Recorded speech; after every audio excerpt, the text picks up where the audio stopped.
Bonjour et bienvenue sur Parents Frères avec Silo. L'histoire qu'on va lire aujourd'hui, c'est Missa Rose au pays de Grand-Brac.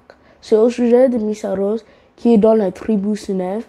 Elle cherche pour la pièce différente pour aider sa maman avec sa maladie. Si tu aimes, abonnez-vous sur le bouton d'abonnement et merci.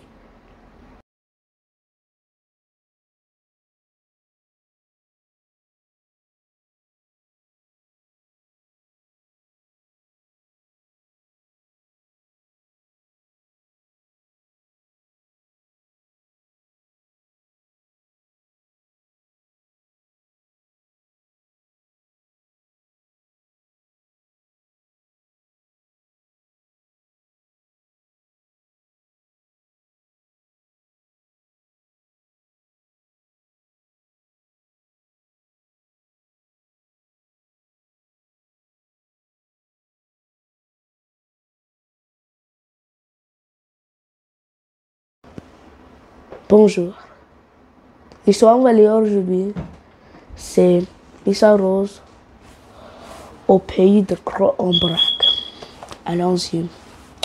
Missa Rose est une jeune petite fille de la tribu Sunève. Les oreilles pointues et le visage fin. Les Sunèves sont des elfes de forêt des hautes montagnes. Et dans cette tribu elfique, une vieille légende raconte que la grande mage et sage Seren Holt est revenue au jour du sommet de la montagne avec une pierre magique, la pierre de Tiferet, dit la pierre du soleil. Alors que les elfes de la tribu Sunève vivaient paisiblement, jaloux des gobelins maléfiques du sombre royaume de Kutmal se sont attaqués à eux pour leur dérober la pierre du soleil. Puis un jour, la maman de Missa Rose est tombée gravement malade. Aucune magie n'a réussi à la sauver de sa mystérieuse maladie. Missa Rose a alors décidé de rendre visite au grand mage Seren Holt qui vivait plus haut, proche du sommet de la montagne. Celui-ci a alors jugé qu'il lui faudrait user d'un grand pouvoir magique pour sauver sa maman de sa terrible maladie. Missa Rose a réfléchi pendant de longues heures avec d'un conclu que le grand mage parlait certainement de la pierre de Tiferet, la pierre du soleil. Le lendemain, Missa a pris son bâton et son baluchon en direction de la vallée pour rejoindre l'effrayant royaume des gobelins. Elle savait ce qu'elle entendait. On racontait que le monde de la vallée était peuplé d'ogres mangeurs d'enfants, de loups, de sorciers et de lutins voleurs. Après une journée entière de marche, Missa Rose est arrivée dans le village de Noble Roche. C'était le lieu parfait pour faire une pause. Ici, il n'y avait pas que des humains. Une fois dans l'auberge, un jeune garçon s'est présent à elle.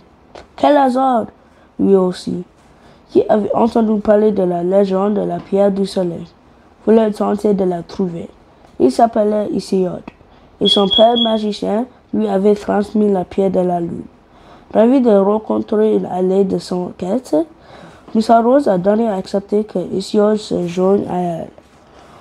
À l'aube, Isiod et sa pierre de lune, ainsi que Missa Rose et sa magie elfique, sont partis pleins de courage pour affronter les monstres de la vallée.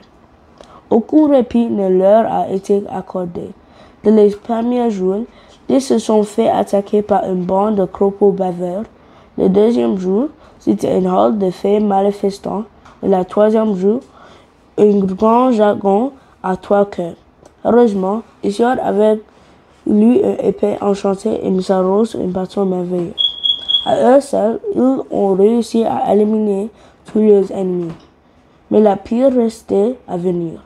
Presque personne n'était revenu vivant du sombre royaume de Kutmal.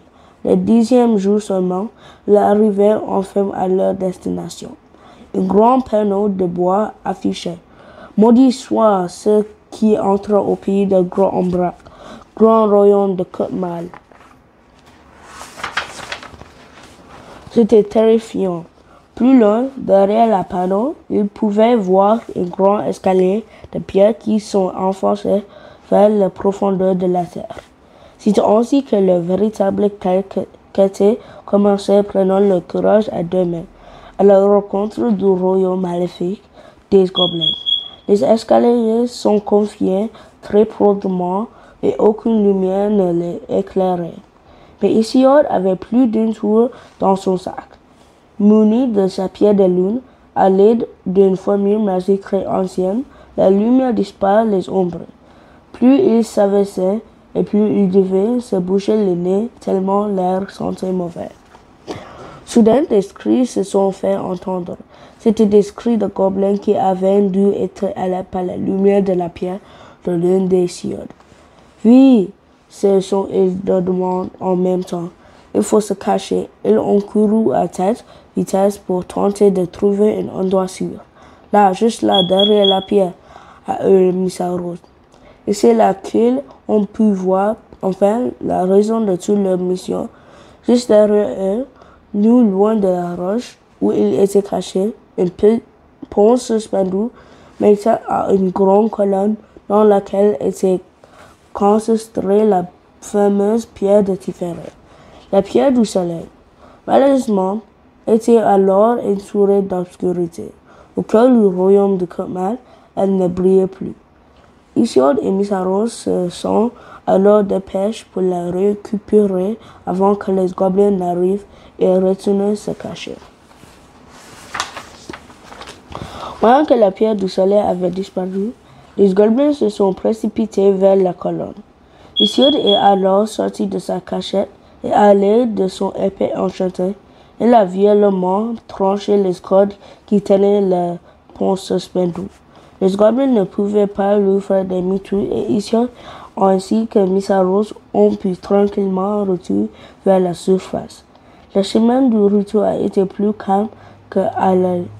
Au passage du villain de Noble Roche, Missaros a proposé à Hésiode de l'accompagner chez elle. Celui-ci, qui secrètement était tombé amoureux de Missaros, a accepté sans hésitation. À leur arrivée, le moment de Missaros était extrêmement mourant. Avec l'aide de la tribu tout entière, ils l'ont emmené dans le demeure de Sermhot, le grand mage, mais celui-ci craignait qu'elle ne soit trop tard. Elle était trop malade. La pierre du soleil ne serait peut-être pas suffisante.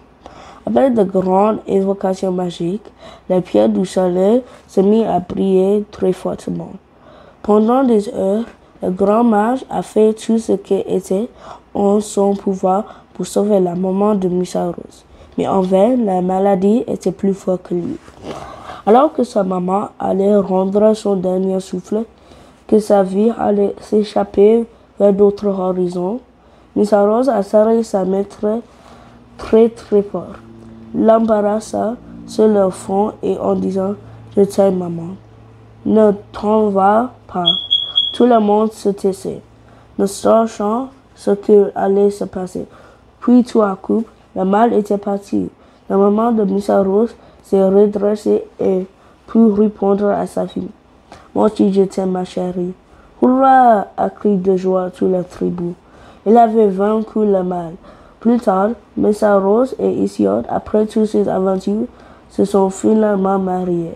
Ils ont uni la tribu de hommes et des elfes et plus jamais ils ne sont fait attaquer par les gobelins. Voilà ce que s'est dit Missaros lorsque le temps était venu pour elle de devenir elle aussi une maman. Finalement, l'amour comme toujours restera la plus grande des magies. Merci.